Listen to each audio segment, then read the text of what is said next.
Laurence Fox became emotional as he talked about his hugely controversial remarks made on GB News earlier in the week about Ava Evans Speaking on free speech show and podcast Triggernometry on YouTube. The actor and politician became emotional when he touched on the subject of male suicide, which he claimed spurred his extreme reaction.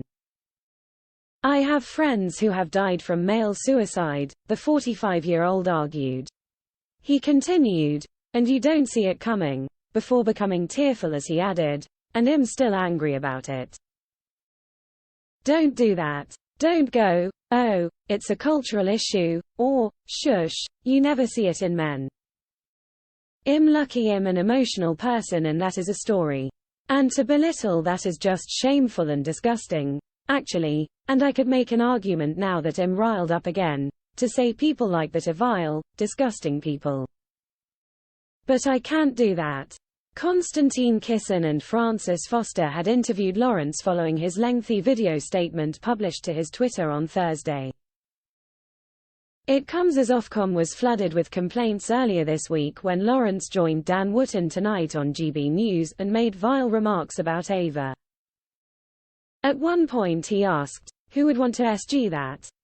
as he spoke to host Dan. In response to the backlash that followed, GB News said it has launched an investigation into what it describes as totally unacceptable comments.